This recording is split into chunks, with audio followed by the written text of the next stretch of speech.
vamos tratar de uma área agora que tem sido uma área de muito problema, além das demais que nós já tratamos, mas está relacionado com a questão dos animais, a quantidade de animais na arca.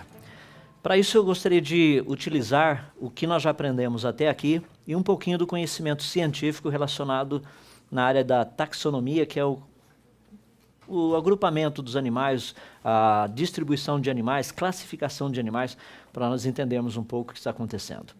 Então, algumas questões bem relevantes. A pergunta é animais dentro da arca. Então, alguns problemas básicos que nós encontramos relacionados com os animais na arca. Primeiro, existem algumas ideias muito estranhas que estão por aí. Eu fico assim muito impressionado porque quando eu olho o material falando da arca de Noé, ele não é apresentado de uma maneira, isso inclusive por parte até mesmo dos cristãos. Isso não é apresentado como algo sério. Normalmente nós encontramos coisas desse jeito. Eu fico assim muito impressionado. Por exemplo, qual seria um grande problema de Noé? Pica-pau e cupim. Imagina esses dois na arca produzirem um grande estrago. Quando eu menciono os 371 dias dentro da arca, daí tem um outro problema, coelhos.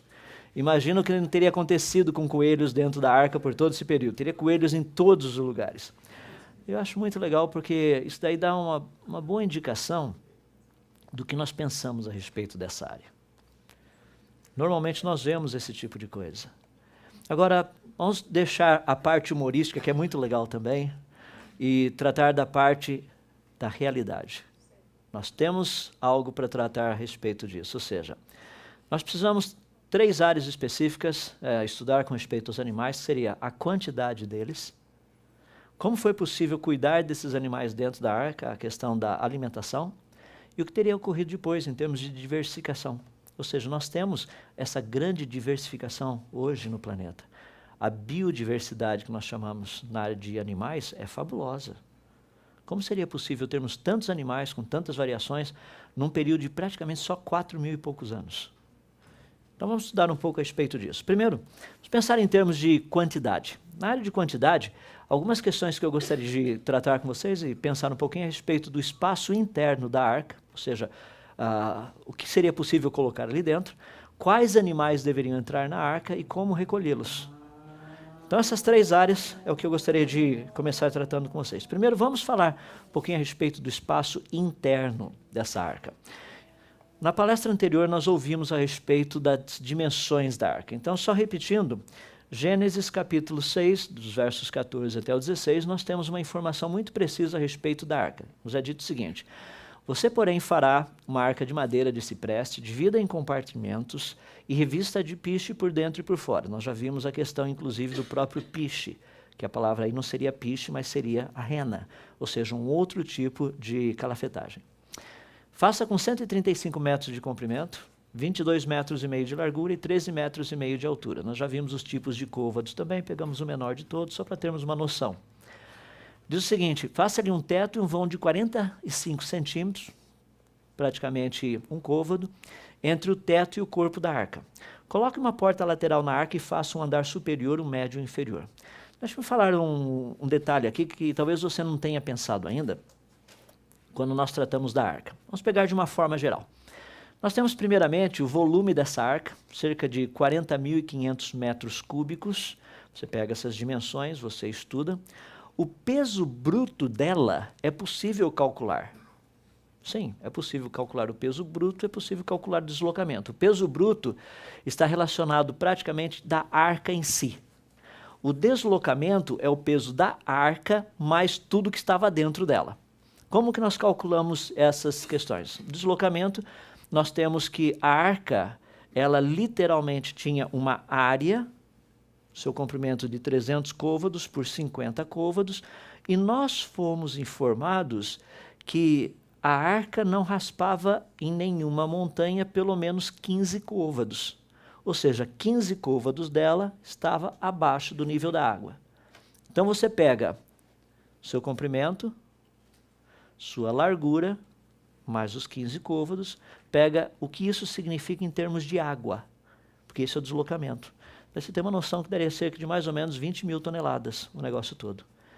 A questão do peso bruto dela, você tem a ideia da estrutura de madeira, então é possível fazer todo um cálculo só da arca em si. Então dá para ter uma noção que tinha um bom peso em cima disso daí, mais ou menos, devia ter uns 6 mil toneladas de coisa ali dentro.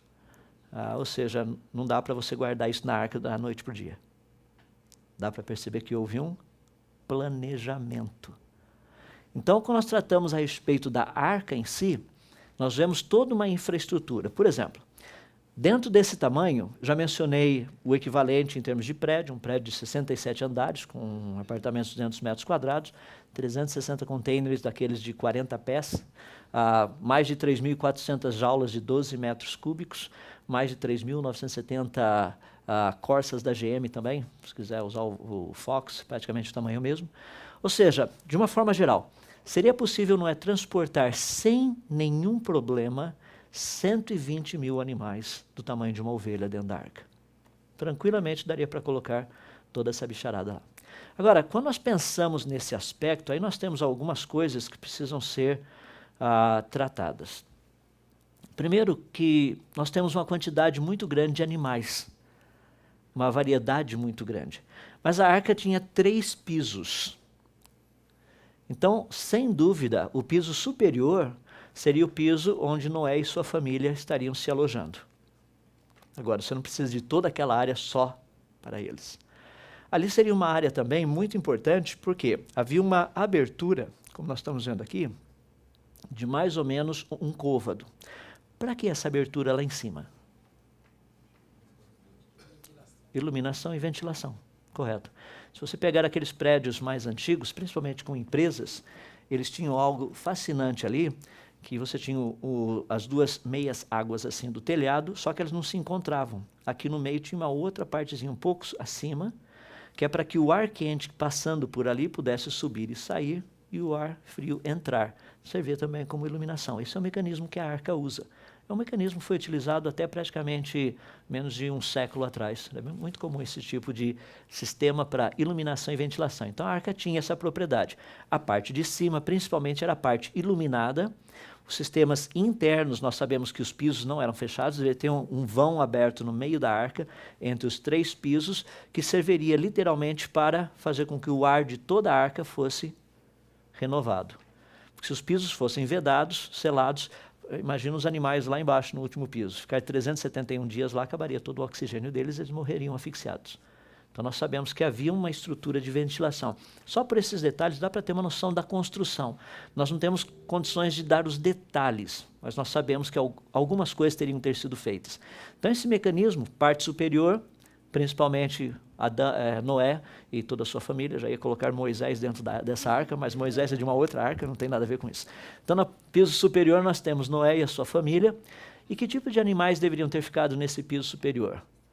Aqueles que exigem um trabalho menor de manutenção, no caso, as aves. Esses são os mais simples. Nos pisos inferiores, o do meio e de baixo, sem dúvida Noé teria colocado os demais animais que estariam na arca também. Então vamos parar e pensar um pouquinho a respeito disso, porque nós temos uma estrutura. Então nós temos esse barco gigantesco, 13 metros de altura, e aí nós começamos a ter alguns pequenos probleminhas. Pergunta, qual a altura de uma girafa? Esse é um pequeno probleminha, porque girafa, se você pegar 13 metros, dividir por 3, você vai ter que cada andar tinha aproximadamente de vão livre, uns 3 metros mais ou menos, no máximo. Desculpa, assim, 3 metros, porque você tem a estrutura e tudo mais, você vai precisar de uma estrutura geralmente grande, de madeira e tudo. Então, pelo menos uns 3 metros você teria como vão livre ali. Não passaria, obviamente, não poderia ser mais do que 4 metros. Qual o tamanho de uma girafa? Obviamente, uma girafa não tem só 3 metros de altura. Então, nós sabemos disso. E se você quiser colocar animais que sejam ou fossem maiores que uma girafa, por exemplo, aqui, só em termos de comparação, você está vendo ali o ser humano, o esqueleto do ser humano, aquele pequenininho. Do lado nós temos uma girafa, do lado alguns dos nossos queridos amigos dinossauros circulando por aí. Então você pega um ser humano, por exemplo, num vão de 3 metros e pouco, um pé direito de 3 metros, não seria um problema muito sério. Uma girafa já seria um problema. E se você quiser levar os outros animais, daí o problema seria maior ainda. É por isso que muitas pessoas, ao examinarem isso, falam assim, É impossível. A arca não teria condição de levar animais. Não estamos nem pensando, falando dos nossos queridos amigos dinossauros ali. Animais básicos, como levar uma girafa ou um elefante. Não cabe dentro da arca. Seria impossível colocar esses animais grandes dentro da arca. Seria possível. É que nós não entendemos o mecanismo da coisa. Por exemplo, quando nós trazemos animais para cativeiro, para zoológico, nós trazemos o animal adulto? A resposta é não. Nós levamos o filhote. Ou seja, por que Noé colocaria uma girafa adulta dentro da arca, sendo que um filhotinho de girafa tem aproximadamente 1 metro e pouquinho? Não faz sentido levar. Se você pegar, por exemplo, um apatossauro adulto tinha mais de 12 metros de altura, ele sozinho não caberia praticamente nem dentro da arca. Mas se você levar um filhote de um apatossauro, um diplodocus, mesmo um brachiosauro, o filhote tinha aproximadamente 60 centímetros. Então não haveria necessidade de levar o animal ou os animais adultos. Muito mais fácil levar os filhotes. Por quê? O filhote passa por um processo muito mais tranquilo de adaptação. Imagina você tendo que cuidar de um leão adulto ou tendo que cuidar de um filhotinho de leão. Qual dos dois você preferiria? A resposta é óbvia. Você tendo que cuidar de um animal chamado carnívoro, feroz, um tigre, ou seja lá o que for, ou então se quiser até um Tyrannosaurus Rex. O que você prefere? Cuidar de um animal adulto ou de um filhote? É óbvio que seria o filhote. Então não haveria um problema de tamanho do animal, porque os filhotes, os grandes filhotes, por exemplo, um filhote de elefante, você tem aí mais ou menos uns 50, 60 centímetros. O filhote de girafa, que é um pouquinho maior devido ao seu pescoço, mas também você não está falando de um negócio, um animal com 2, 3 metros. Você está falando de animais, filhotes, a altura máxima estourando ali 1,20 m. Então daria para colocar esses animais em termos de tamanho dentro da arca? Sim, não haveria nenhum problema. Eu não sei por que as pessoas levantam isso como um argumento. Não é assim que se transporta animais de um local para outro. Não se leva animais adultos, leva-se o filhote. Então aí resolve bem esse problema, essa questão dos animais e suas quantidades, principalmente tratando em termos de tamanho. Agora, quais animais deveriam entrar na arca? Essa é uma pergunta que o próprio texto bíblico também nos dá. É por isso que eu disse, a Bíblia nos dá muitos detalhes. Quando a narrativa do dilúvio foi colocada, Deus podia ter colocado a narrativa inteirinha em menos de um capítulo. Mas por que ele usou os capítulos 6, 7, o 8 e uma boa parte do 9? Cheios de detalhes. Então vejamos ali. Em Gênesis capítulo 6, do verso 19 até o 20, Deus nos diz o seguinte: faça entrar na arca um casal de cada um dos seres vivos, macho e fêmea, para conservá-los vivos com você. De cada espécie de ave, de cada espécie de animal grande e de cada espécie de animal que se move rente ao chão, virá um casal a você, para que sejam conservados vivos. Então, isso é Deus falando para Noé a dinâmica do que iria acontecer. E agora nós vamos ver o que a Bíblia nos fala a respeito desses animais que entraram na arca. Gênesis capítulo 7, dos versos 14 e 15. O texto nos diz o seguinte: com eles entraram todos os animais de acordo com as suas espécies. As pessoas pegam todos os animais e não leem o resto. Porque agora nós vamos ver quais são esses todos. Quais são os todos? Todos os animais selvagens, todos os rebanhos domésticos, todos os demais seres vivos que se movem rente ao chão e todas as criaturas que têm asa, todas as aves e todos os outros que voam. Eu acho fabulosa essa expressão. Você fala, mas tem outros que voam além das aves? O morcego voa. Pterossauro também voa? Pterossauro também voa. E tem uma lista de outros aí. Agora, olha o detalhe.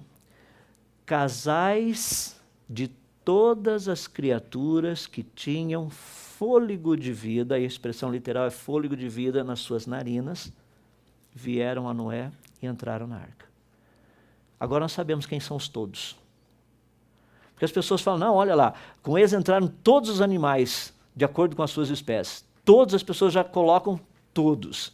Então, para termos uma noção, o texto bíblico descreve alguns deles. Nós temos os animais selvagens, são aqueles que não são domesticados pelo ser humano, são aqueles que vivem por conta própria, sozinhos, sem nenhum cuidado humano. Eles se reproduzem, cuidam de si mesmos, geralmente vivem em manadas, vivem em regiões onde normalmente o ser humano não tem um acesso direto, um controle direto através dos seus processos de agricultura e agropecuária. Ou seja, esses são alguns dos animais selvagens. A quantidade deles é muito grande, a variedade também é muito grande. Então nós temos animais que são grandes, como por exemplo elefantes. Tem elefante, um elefante indiano pode chegar aos seus 3 metros de altura e talvez um pouquinho mais. Imagina colocar um deles na arca, se não fosse filhote. Você pega girafas, por exemplo, você também tem uma noção da altura das girafas, 6, 7 metros de altura, algumas podem chegar um pouquinho mais. Então você tem toda uma estrutura desses animais. Levar tigres e etc, coisa e tal. Então tem uma lista muito grande desses animais selvagens. Você pode, se quiser, faça uma pesquisa, ver aquilo que nós classificamos como animais selvagens. Ou seja, animais selvagens são aqueles que vivem sem a intervenção humana. Eles estão soltos, estão por aí fazendo o que eles querem fazer, do jeito que eles querem fazer, a hora que eles querem fazer. Daí nós temos um outro grupo que a Bíblia chama dos animais domésticos. Esses são aqueles que o ser humano tem controle. Esses são aqueles onde o ser humano atua. Ele mexe nesse pessoal aí. Ele controla a quantidade, o porquê eles existem. Então tem uma variedade muito grande de pequenos desses animais domésticos. A quantidade dos domésticos é menor do que a quantidade dos selvagens. É importante nós entendermos isso. Tá? Tem um outro grupo muito interessante que a Bíblia fala, que são as aves. Esse é um grupo espetacular, porque existe uma quantidade muito grande, conhecidas hoje, nós vamos ver daqui a pouco, tem cerca de 10 mil espécies de aves. São 9.900 e poucas aí. Então é uma variação muito grande. Nós temos aves de vários tamanhos. É interessante que a maioria das aves conhecidas, a grande maioria, são pequenos. Ocupam muito pouco espaço. Então nós não precisamos ficar preocupados assim, achar que quando Noé levou as aves, eram todas do tamanho de um avestruz. Também tinha um avestruz. Mas não seria desse tamanho. A maioria das aves são pequenas. Daí tem uma outra frase que é muito interessante que aparece no texto, que diz que aqueles que se movem rente ao chão. Os que se movem rente ao chão são os que nós chamamos de répteis. Praticamente répteis e anfíbios são esses os que se movem rente ao chão. Então nós temos um grupo bem grande, eu sei que tem um deles ali que não é muito bem visto na questão do dilúvio, porque as pessoas falam, não, mas os dinossauros já tinham desaparecido há milhões e milhões de anos atrás. O alvo não é tratar disso daqui nessa série de palestras, mas eu quero dizer que se houvessem e estivessem lá, o que eu creio que haviam e que estavam lá, não haveria nenhum problema em colocá-los na arca. Tamanho não seria o problema. Por quê? Seriam levados filhotes. Não haveria nenhum problema em ter esses animais na arca. Então, eu estou apenas me concentrando na questão, seria possível tê-los dentro ou não? A resposta é sim, não haveria nenhum problema. Agora, vamos parar e pensar especificamente nessas quantidades, para termos uma noção. De novo, a Bíblia nos dá detalhes. Gênesis capítulo 7, do versos 22 até o 23, nós temos o seguinte: tudo que tinha fôlego de vida em suas narinas, tudo que havia em terra seca, morreu. Deus não havia mandado levar 2 de cada espécie para que eles fossem preservados? Sim. Então nós sabemos que os que foram levados, que foram preservados, são esses que tinham fôlego de vida em suas narinas. Porque senão, tudo isso aí teria desaparecido. E o texto continua dizendo, assim foram exterminados todos os seres que havia sobre a face da terra. O homem e o animal, os répteis e as aves dos céus foram extintos da terra. Ficou somente Noé e os que com ele estavam na arca. Aí entra uma pergunta muito interessante. Quais são os que não têm fôlego de vida em suas narinas? Um grupo muito grande são os insetos, porque os insetos respiram por traqueias.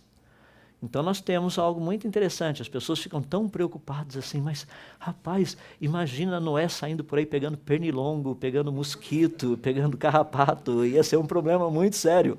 Não se preocupe com esses. Isso daí não faz parte do grupo que entrou na arca.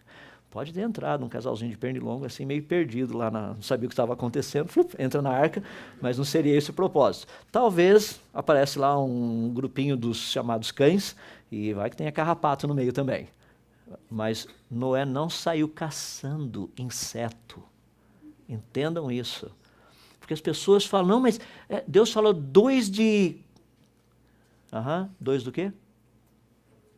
Mas ele falou de todas as espécies, e ele diz quais são essas. Ele não está falando de qualquer espécie. 2 de qual espécie? Daqueles que têm fôlego de vida em suas narinas, daqueles que são selvagens, daqueles que são domésticos, daqueles que se movem rente ao chão. A Bíblia descreve quais são. Então nós sabemos quais são os animais. Quando você pensa a respeito dos insetos, você sabe, não haveria necessidade de Noé sair caçando os insetos por aí, levá-los e colocá-los na arca. Nós vamos ver, inclusive, que Noé não saiu caçando coisa nenhuma. Essa é uma mentalidade errada que nós temos também. O texto da Bíblia nos informa isso. Então nós temos insetos, não precisa se preocupar com eles. Qual outro grupo que não tem fôlego de vida em suas narinas? Os peixes. As pessoas ficam tão preocupadas com os peixes, mas como seria possível essa questão desses animais, essa quantidade imensa de peixes que nós temos, água doce, água salgada? Nós já vamos chegar lá. Vamos por etapa para ir vendo como que é possível trabalhar todas essas questões. Então nós temos os que não têm fôlego de vida em suas narinas e os que têm fôlego de vida em suas narinas. Então já caminhamos um pouquinho mais na nossa compreensão de quais seriam os animais que Noé teria levado consigo na arca. Agora, dentro desse contexto de variedade, nós temos 2 conceitos que são muito importantes. Um é a variedade de animais e outro é a variedade de grupos de animais. Por quê? Os animais geralmente são agrupados, ou seja, nós temos esse grupinho é o grupo dos, esse aqui é o grupo dos, é assim que nós praticamente entendemos na taxonomia. Então vamos resolver um problema básico, que é o problema da quantidade de animais, ou seja, do número de espécies. De uma forma bem reta e direta, são conhecidas hoje cerca de 1.250.000 espécies. A pergunta é como colocá-las na arca? A maioria dos cristãos diria o seguinte: pela fé.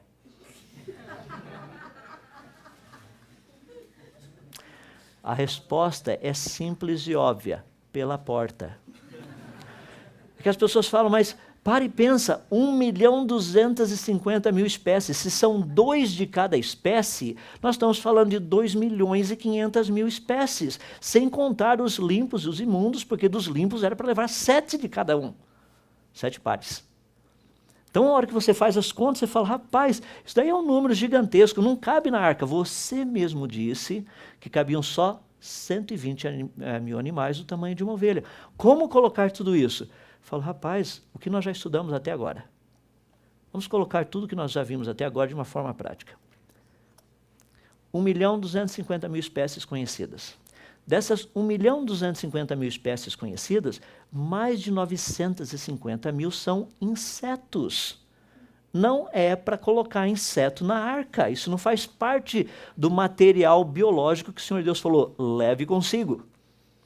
Então sobrariam cerca de mais ou menos umas 300.000 espécies. Dessas 300.000 espécies que sobraram, mais de 270.000, vida aquática. Não era para levar peixe, ou seja lá o que for que vive na água, lá dentro da arca. Imagina não é caçando caranguejo, siri, que estava solto, correndo para lá e para cá. Ia ser um problema. Não, não é para levar isso. Deixa lá fora.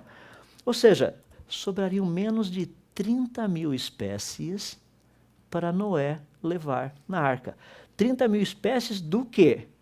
De anfíbios, répteis, mamíferos e aves, que é justamente o que o texto nos diz. São nesses 4 grupos que nós encontramos os selvagens, os domésticos, os que se movem rente ao chão e os que voam. Esses são os grupos. Então aqui nós temos o pacote todo. Eu coloquei ali uma lista praticamente da classificação das quantidades. Essa é uma lista de março de 2011. A mudança não tem sido muito radical nessa área, não. Anfíbios nós temos 6.200 espécies, répteis 8.240 aproximadamente, mamíferos mais umas 5.420 e aves mais umas 9.960. Então vamos parar e pensar um pouquinho. Quais são os animais que Noé teria que levar na arca? Esse é o grupo. Mais ou menos 30 mil. Isso significa que Noé levou 30 mil animais dentro da arca? Não. Precisamos estudar um pouco mais ainda. O que o texto nos fala? O texto nos fala que seriam 2 de cada espécie. Bom, nós temos o uso da espécie dentro da taxonomia atual. O uso da palavra espécie dentro do contexto científico atual significa variação. Essa é a utilização. Só que a palavra bíblica para espécie, que traz a ideia de baramim, significa o tipo básico, não a variação, o tipo básico. Por exemplo, vamos pegar aqui, nós temos um exemplo de variação. Aqui você tem o cavalo de Przewalski, é um cavalo que tem 33 pares de cromossomos, ele tem 66 cromossomos, e esse cavalo tem condição de dar origem a todos os demais grupos aí que nós conhecemos. Por exemplo, ele tem material genético suficiente para produzir os asnos, para produzir o cavalo que nós conhecemos, que tem 64 cromossomos, os asnos têm 62, e as zebras que têm 44.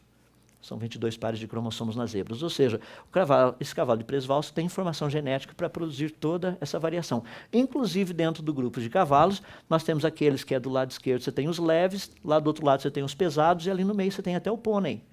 O que a gente não tem é o unicórnio, o resto nós temos todos por aí. Então, precisa separar aquilo que é mito daquilo que é fato. Então, nós temos a ideia.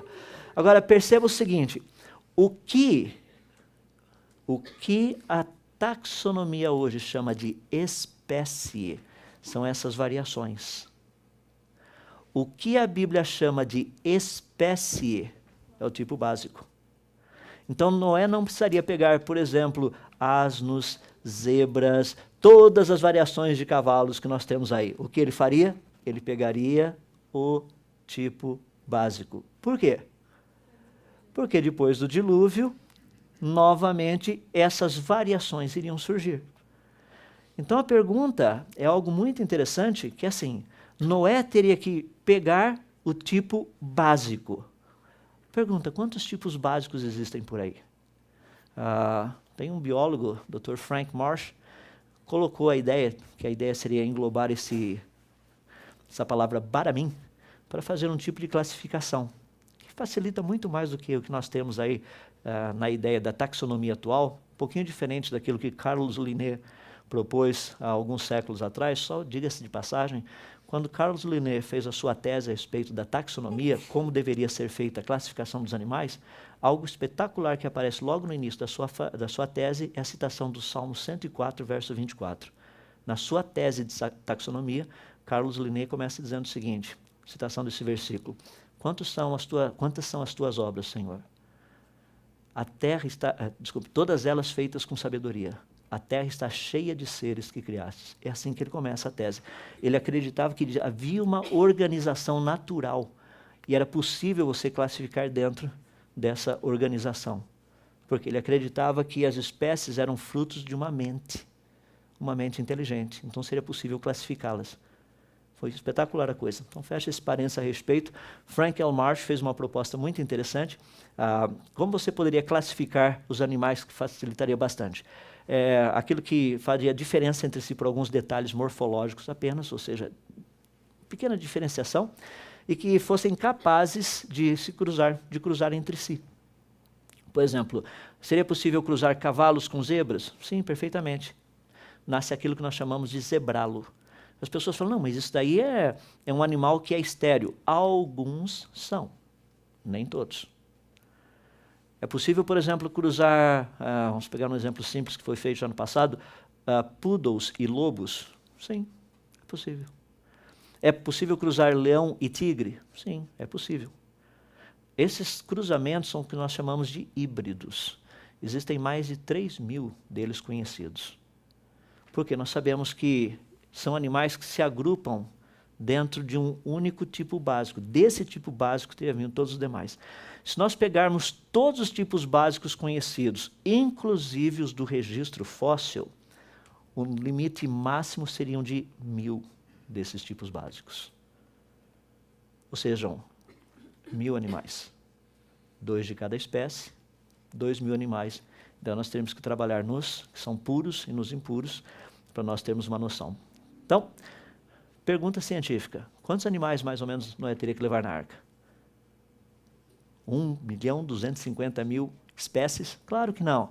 Levaria os tipos básicos, apenas cerca de 1.000 animais do tipo básico, como nós estamos vendo aí. Desses 1.000 animais, você tem todas essas variações possíveis. E eu estou, inclusive, incluindo nesses tipos básicos aquilo que nós encontramos no registro fóssil, são formas de vida que não são encontradas hoje. Então dá para ter uma noção do que seria isso. 1.000 animais, quer dizer, 1.000 espécies, 2 de cada espécie, 2.000 animais. A arca tinha espaço suficiente para quantos animais? 120.000. Espaço não era o problema, nós sabemos isso. É que muitas pessoas, quando olham a questão da arca, não examinam os detalhes. Daí realmente fica difícil. Pare e pense. Nós sabemos de um tipo básico que teria dado origem às raposas, aos lobos, aos cães, aos chacais, coiotes, hienas, a todos eles. Mesmo no caso dos cães, existem mais de 450 raças. Uma variação enorme. Agora imagina se Noé tivesse que levar um casalzinho de chihuahuas, um casalzinho de poodles, um casalzinho de rottweilers. É isso que as pessoas pensam. Não foi isso que Noé fez.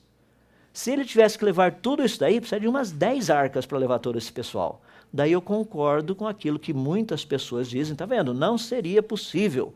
Eu concordo por quê? Porque o pensamento errado seria necessário uma quantidade gigantesca de espaço para colocar tudo isso daí.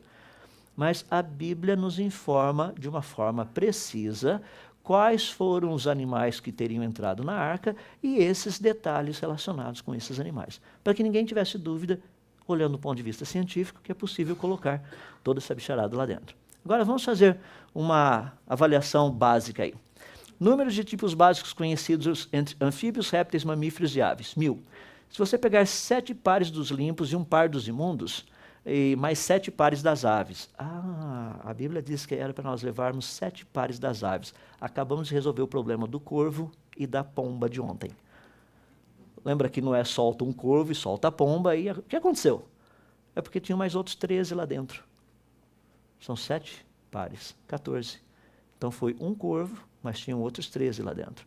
Foi uma pomba, mas tinha outras 13 lá dentro. A Bíblia nos dá os detalhes. É que nós não lemos os detalhes. A gente simplesmente passa batido e fala, é mesmo, e agora? Como é que a gente ainda tem corvo? Como é que a gente ainda tem pomba? Então a Bíblia nos dá todos os detalhes. Se nós pegarmos tudo isso daí e expandirmos assim em 20.000, literalmente, animais ao todo, já seria um número gigantesco, mas sem nenhum problema de colocá-los todos dentro da arca. Um número praticamente dentro da arca não seria um número como esse de 20.000. Sem dúvida, mas estou usando assim um exagero. Noé deve ter na arca, dentro da arca, com todos eles, tipos básicos, dos limpos e dos imundos, toda essa questão aí, estourando não mais do que 4.000 animais dentro da arca. Mas vamos pensar numa hipótese assim que é quase inconcebível, de tipos básicos, dos pares, dos limpos e dos imundos, você ter essa quantidade praticamente 1/3 de tudo isso que nós temos ali, dos tipos básicos, praticamente estamos falando de aves, tá? Então você vai ter um montão delas. Não, os tipos básicos de aves são bem poucos. Agora, vamos parar de pensar nos detalhes da questão dos limpos e dos imundos, porque as pessoas acham que a maioria dos animais são os limpos. Não, a maioria são os imundos. Então nós precisamos fazer uma pequena pesquisa, que lá em Gênesis, capítulo 7, dos versos 2 ao 3, nós temos o seguinte, Deus diz, de todo animal limpo levarás contigo 7 pares, o macho e sua fêmea, dos animais imundos, 1 par, o macho e a sua fêmea. Também das aves, e aí é algo muito interessante, a palavra hebraica, que foi traduzida como aves, não significa aves. A palavra traduzida literalmente deveria ser também dos que voam no céu, 7 pares, macho e fêmea, para se conservar a semente sobre a face da terra. Então nós temos ali 7 pares dos limpos, 1 par dos imundos e 7 pares das aves. Então se você fizer uma pequena pesquisa, vá lá no livro de Levíticos, capítulo 11, ali você encontrará quais são os animais limpos, os animais da terra, os animais da água, dos que voam e os insetos. Obviamente, da água você não precisa e dos insetos também você não precisa, porque esses dois não estariam na arca. Então, você só tem da terra e dos que voam. Então, você olha quais são os da terra. Os que têm unha fendida, os que têm o casco, que se divide em dois, e os que ruminam. Dos que voam, subtrair todos que são imundos. Daí fica mais fácil, né? Você dá uma olhadinha em todos que são imundos, daí você não tem dúvida. Por exemplo, os animais imundos da terra. Os que têm unhas fendidas, mas o casco não se divide em dois. Todos os quadrúpedes que andam na planta dos pés. Da água nós não precisamos. Dos que voam. Aí é que entra um problema que muitas pessoas criam assim... Eles olham para a narrativa bíblica e falam, a Bíblia não está correta. Porque ela fala assim, a tradução que aparece lá em Levíticos 11, fala assim, e das aves, quando trata dos animais imundos, mas a palavra hebraica é dos que voam. Quando trata das aves, e você pega a lista toda, tem, no caso, a águia, quebrantoso, a águia marinha, miliano, falcão, o corvo, avestruz, coruja, gaivota, gaivião, o mocho, o corvo marinho, o ibis, agralho, pelicano, abutre, cegonha, garça, polpa e o morcego. Daí as pessoas falam, não, está vendo só? A Bíblia não sabe nem classificar a coisa. Isso é um problema de tradução. A palavra hebraica não é aves, são os que voam. É a mesma palavra que aparece lá no livro de Gênesis, quando Deus no 5º dia cria, não as aves, mas os que voam. Existe uma outra palavra hebraica para ave, não é essa. Os que voam. Então nós temos uma lista deles. Então nós não precisamos nos preocupar daqueles que vivem na água. E uma lista gigantesca que nós temos aí de animais imundos, são dos enxames de criaturas todos, e também dos insetos, tem toda essa lista aí que você pode olhar. Ou seja, não precisaria levar, por exemplo, 7 pares de crocodilos, porque eles fazem parte dos imundos, lagartixa, lagarto, todas essas coisas aí, e tudo que anda sobre o ventre, que é o que nós chamamos de répteis, que é uma quantidade muito grande que nós temos deles. Então, de uma forma geral, dá para a gente ter uma boa noção a respeito de quais animais entraram na arca? Sim. Então, se falarmos de 20 mil animais dentro da arca, já seria um número extremamente exagerado. A arca tinha local suficiente para acomodar mais de 120 mil animais do tamanho de uma ovelha. Nós sabemos que os animais que foram levados foram filhotes, portanto, animais dentro de um tamanho que nós teríamos condição de trabalhar sem nenhum problema. Vamos pegar a parte, entrando aí na reta final, para a gente ter uma noção. Como recolher os animais? Esse é um problema sério. Não é um problema sério. Leia o texto. Gênesis capítulo 6, verso 20, Deus diz o seguinte, 2 de cada um virão a ti, e tu os farás entrar. Perceba o que Deus está falando. Deus não chega para Noé e fala, Noé, por favor, saia caçando os animais aí pelo planeta, vai reunindo, a hora que você tiver todos, alinhe-os todos por aqui, eu vou dizer qual deles tem o material genético que você deve guardar. Já imaginou se Noé estivesse fazendo teste de DNA em animais para saber qual deles tem a melhor informação genética? Até hoje Noé estaria fazendo esses testes por aí. Ou seja, Noé não saiu caçando os animais por esse mundo afora. Vocês se lembram que nós dissemos que quando o Senhor Deus criou o planeta Terra, ele tinha um único continente, a Pangeia? Havia um único continente. Noé não precisaria dar um jeito de chegar até aqui na América para pegar os animais, as amostras dos animais daqui. Não, era um continente só. Não tinha nenhum problema. A ação sobrenatural de Deus foi a bonita, porque Deus foi o que escolheu essa carga genética, essa informação genética. Ou seja, e ele a trouxe até Noé. Esse era o trabalho de Deus. O trabalho de Noé qual era? Pegar os animais e colocar na arca. Eu gosto de citar que tem uma aplicação muito bonita para as nossas vidas aí. Eu sempre procuro me lembrar nessa área, nem sempre pratico o que estou falando, mas é o que sempre vem à minha mente. É onde eu peço a Deus graça para poder entender e colocar em prática, que é o seguinte, as coisas difíceis, Deus faz. As fáceis, Ele deixa para a gente. Você acredita que eu fico sempre preocupado se Deus vai fazer a parte dele e nem lembro de fazer a minha? Não é bem assim que nós vivemos? Será que Deus vai fazer? Eu nem comecei a mexer nada no meu lado, mas eu estou preocupado com Deus. Será que Ele vai fazer? Talvez Deus não faça. A outra coisa que sempre vem à minha mente, muitas vezes eu paro e fico pensando, rapaz, isso aqui está muito difícil, eu não consigo, não tem jeito. Eu estou tentando fazer a parte dele, realmente não tem jeito. É impossível, tem que ser Deus para fazer isso. Eu não sou Deus. Então nós temos algumas lições muito bonitas que nós vemos ali nesse relato. Ou seja, Deus, a atuação sobrenatural, a ação sobrenatural de Deus é trazer os animais até Noé. Por quê?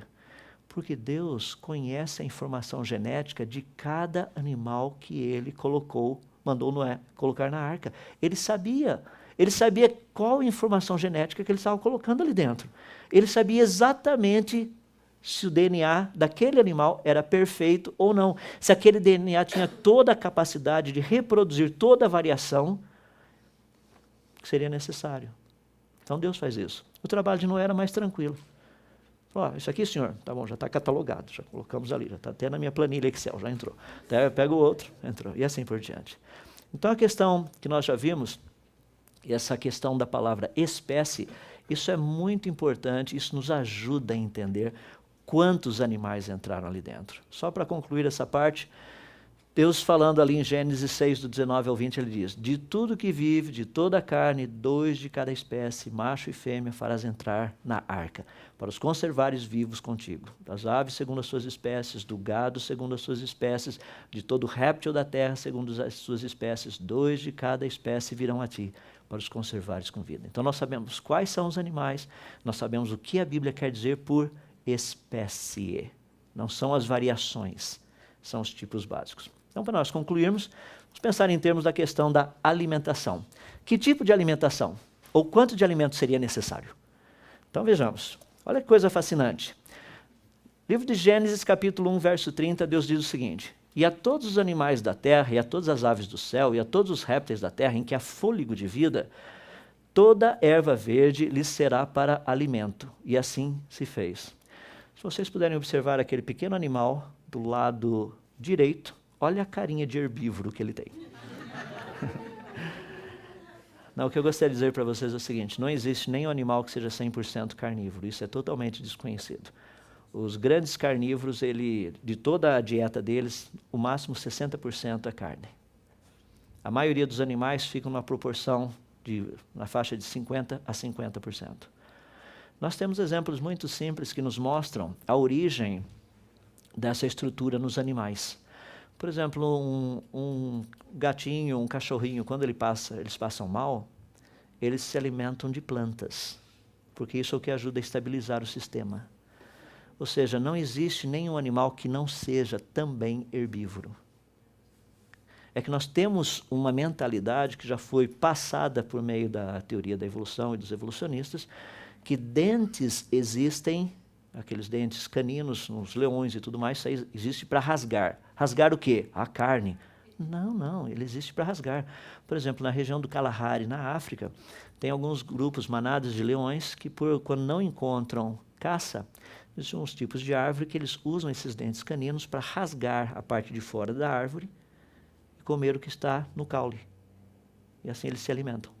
Assim eles se mantêm vivos. Mas o leão não é herbívoro. Mas o leão não é 100% carnívoro também. Então nós precisamos entender essa dinâmica. Ou seja, que tipo de alimentação Noé precisaria ter na arca? Está escrito aí. Noé não precisaria levar carne para os carnívoros. Primeiro porque a quantidade de alimentos seria muito, muito pequena. Por quê? Olha que interessante. Vamos voltar nos detalhes. A Bíblia nos diz que a arca possuía 3 pisos. Qual era a altura da arca? 30 côvados, 13 metros e pouco aproximadamente. Mas a Bíblia nos diz que as águas prevaleceram 15 côvados acima das montanhas mais altas. Isso significa que pelo menos metade da arca para baixo estava embaixo d'água. Qual a temperatura média no oceano da água? 15, 20 graus Celsius. Na região do Equador. 15 a 20 graus Celsius. Espalhados aí pelo mundo, a temperatura geralmente é abaixo de 10 graus Celsius. Dependendo onde você estiver, a temperatura da água pode chegar até mesmo ali na faixa dos quase 4 graus, que é onde você encontra o triplo ponto da água. Ou seja, o negócio está quase congelando. Já imaginou que coisa agradável? O pessoal que estava nos pisos inferiores da arca, lembra que lá embaixo não tinha luz. E estava frio. O que acontece em situações como essa? Porque você tem as aves lá em cima. Uma boa parte delas deveria estar em cima. Poderia também ter nos pisos inferiores. Agora, animais que estivessem no segundo e no terceiro piso teriam algo muito interessante ali, porque eles passariam por processos de hibernação e torpor. Aí depende muito do animal. O que é essa questão de torpor? É aquele sono que vai batendo, sabe? Você vê o preletor lá longe, ele vai e volta. O monitor vai lá longe e volta também. O pessoal que está na internet. Então, essa é a ideia. É aquele sono. O que acontece? O metabolismo no teu corpo está mudando. A batida cardíaca está diminuindo. O mesmo ocorre na questão da hibernação. Ou seja, esses animais, nesses outros pisos inferiores, por estar escuro e frio, eles passariam por esses processos. Qual o resultado desses processos? Simples. Pouca alimentação, não há necessidade de 3 refeições diárias, leva aquele montão de comida. Não. Os animais dormiam a maior parte do tempo nesses processos de hibernação e torpor.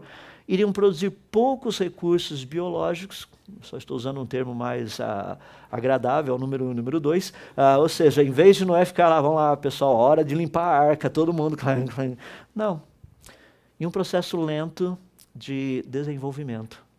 Ou seja, os animais não cresceram muito durante aquele período de 371 dias. Então, quando nós olhamos os detalhes bíblicos, você percebe, haveria algum problema em colocar essa quantidade grande de animais dentro da arca? Não. Teria alguma dificuldade de mantê-los vivos durante todo esse tempo? Não. E essa quantidade de animais dentro da arca, seria algum problema também? Não. Cientificamente, a descrição bíblica com respeito aos animais que entraram na arca e tudo que está lá, não tem nenhum problema. Não existe um problema científico, deixa eu colocar dessa forma. Para terminarmos, vamos só falar um pouquinho a respeito dos animais aquáticos, porque isso cria um grande problema. Porque fora ficam os peixes. E agora? Como é que nós tratamos? Não somente os peixes. Nós temos aí os organismos de água doce, organismos de água salgada, num planeta completamente inundado. Então você tem toda essa garotada aí bem animadinha. E a pergunta que as pessoas fazem é, como seria possível isso? A resposta nós encontramos tanto aqui no nosso planeta quanto fora do nosso planeta. Por exemplo, quando você estuda o planeta Júpiter, nós trabalhamos com sistemas que são chamados sistemas heterogêneos. Essas cores que vocês estão vendo no planeta Júpiter são tipos diferentes de gases que nem chegam a se misturar. Então, como que funciona isso? Sistemas heterogêneos são aqueles sistemas onde você tem substâncias que talvez que estejam praticamente no mesmo estado, gás, líquido, e pode ter até sistemas que estejam literalmente sendo feitos do mesmo elemento químico ou da mesma molécula, só que com outras coisas juntas. Por exemplo, aqui no planeta Terra, nós temos a junção do rio Negro com o rio Solimões. Eles não cantam música sertaneja, esses dois, tá? Ou seja, esses dois juntam. Olha a diferença das águas. São quilômetros e quilômetros que a água do Rio Negro não se mistura com a água do Rio Solimões. Por quê? Porque essas águas possuem sedimentos diferentes nelas, quer dizer, do Solimões possui muito sedimento, a do Negro é praticamente limpinha, o que faz com que hajam diferenças nos coeficientes de absorção da luz solar, em termos de temperatura, densidade, viscosidade, todas essas coisas. O que acontece? Eles formam bolsões de água doce e água salgada. Nós vemos isso de uma forma espetacular lá no Rio Amazonas, quando ele chega no Oceano Atlântico. 70 quilômetros dentro do Oceano Atlântico, você encontra água doce. Peixe de água doce lá no meio. Além disso, existe uma quantidade muito grande, nós sabemos disso, de animais que não têm problema em sobreviver nos dois meios. São poucos os que têm dificuldade. A maioria não. Então aí resolvemos o problema também dos peixinhos. Vamos concluir com o problema dos insetos. O que a gente faz com os insetos? Porque lembra que eles não entraram na arca. Das pessoas chegam para mim e falam assim, e agora? Esse é um probleminha. Depois de enchentes e inundações, qual o problema maior que a defesa civil tem que correr atrás do prejuízo? Insetos. Por quê? Insetos, além de extremamente pequenos, eles têm uma facilidade muito grande em sobreviver em ambientes aquáticos. Principalmente a questão dos seus mecanismos. Que você está vendo a borboleta monarca, você está vendo aqui nessa folhinha uns pequenos pontinhos redondos, esses daqui são os pequenos ovinhos. Aqui você tem um outro bichinho bem interessante, tá? Nosso querido amigo Podusus macluvensis. É bem interessante o Zequinha, olha os ovinhos que ele bota. Esses ovinhos ficam flutuando na água. Então a questão dos insetos, no dilúvio não teria nenhum problema. Eu sou grato assim a Deus pelo fato de ele ter usado a salinidade correta para ter certeza que a maioria dos pernilongos teriam perecido também durante o dilúvio, porque senão seria uma infestação de pernilongo e mosca depois do dilúvio. O que tinha de coisa morta, você fala, devia ter muita coisa morta realmente, mas pouca dela boiando. Pela bondade de Deus, muito virou fóssil também. E a gente vai tratar um pouquinho disso nas palestras da tarde. Como falar da diversificação de tudo isso? De onde vem todo esse negócio? Logo após o dilúvio, você tem o aparecimento das formas de vida como nós tínhamos antes, a variação. Então não seria nenhum problema pensarmos em termos de um sistema de microvariação dos tipos básicos ocorrendo após o dilúvio para produzir toda a biodiversidade que nós temos hoje aqui. Para concluir, um exemplo bem prático. O exemplo prático é o seguinte.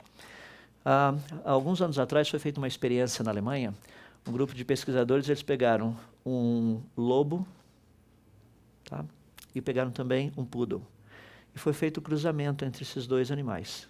Nasceram uns animaizinhos assim, eram animais, mas tem esse negócio estranho aqui. Esses animais se desenvolveram, chegaram a uma idade adulta, os cientistas permitiram que eles cruzassem entre si, e já na próxima geração, o que nasceu foram alguns filhotes que tinham características de poodle e características de lobos. Eles permitiram que eles crescessem, se desenvolvessem, amadurecessem e cruzassem entre si. Na geração seguinte, nasceram poodles e lobos. Não foi necessário milhões de anos para que isso acontecesse. Em termos de 10 anos, você já tinha variação de novo. Isso para mostrar que esse tipo de variação, em 4.000 anos, não seria difícil mostrar do porquê que nós temos uma variação tão grande, ou uma biodiversidade tão grande como essa que encontramos no planeta Terra atualmente.